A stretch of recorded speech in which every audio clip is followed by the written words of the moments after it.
Theo Cannon here from Fiction Atlas Press, bringing you another Indie Connection.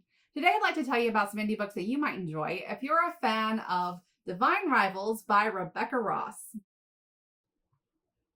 The first book I have for you is called Just Like Magic by Ellie Roth. Anwar Alexander, son of the notoriously anti-magic governor, has everything he wants in life. A good job, amazing parents, and an annoying brat of a younger sister. But when his sister Shay manifests the same kind of magic powers that get countless teenagers kicked out of their houses, Anwar has to scramble to find her a witch who can show her how to control them, and make sure their parents don't find out. Christian Lewis, the most powerful magic user in the tri-state area, doesn't know what to do with himself when the Alexander siblings ask him to teach Shay in exchange for Anwar helping Chris with a life-changing ritual. But no matter how much he hates their parents, Chris has never been able to say no to mentoring a newbie magic user from a toxic household, even though her scowling older brother infuriates him. As the long summer days grow warmer, Anwar and Chris find themselves slowly drawing closer to each other over Shay's training. Sparks fly when Shay decides that she wants to compete in the Santiago, the largest magic tournament of the year.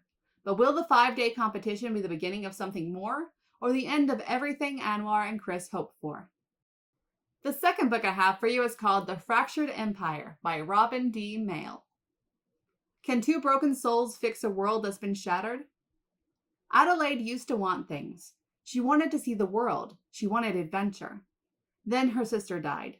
Now all she wants is to spread the ashes in the one place they swore to go together. But like everything in her life, that trip comes at a price. Marriage to a man most women would kill to have. Just as she resigns herself to the empty future her father arranged for her, a relic from a world that shouldn't exist plunges her into chaos, putting her firmly at the mercy of the mysterious man who saved her life. Clark used to be the adopted son of the most respected general in all of the Catherine Empire. Now he's the adopted son of the biggest terrorist the world has ever seen. Or he was, anyway, before his father died and orphaned him a second time. Since then, his life has boiled down to keeping his brothers alive and clearing his father's name. If he has to work for a rebel faction to accomplish those things, then that's a price he's willing to pay. Until his latest mission for them goes very, very wrong. He's forced to choose between getting the job done and saving the life of a spoiled socialite.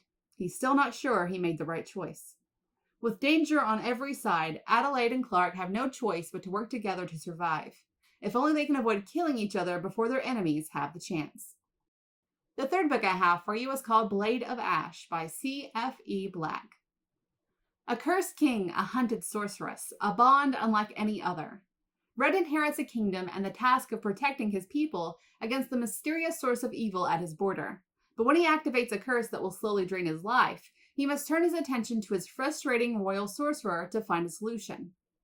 Allie has been hiding from a powerful enemy her entire life. Now when the king she's sworn to protect is cursed, she knows the only way to heal him is to face the enemy she's always feared, or travel to the very seat of evil. To find a cure, they must put aside their mutual distrust and work together, relying on one another when all other hope fades. The darkness that threatens their lives becomes more complex the more they discover, and as the truth about their enemy and themselves comes to light. Red and Allie learn that there is more at stake than what they ever imagined. And the last book I have for you is called Subversive by Colleen Cowley. A wizard, an unwilling assistant, an explosive secret.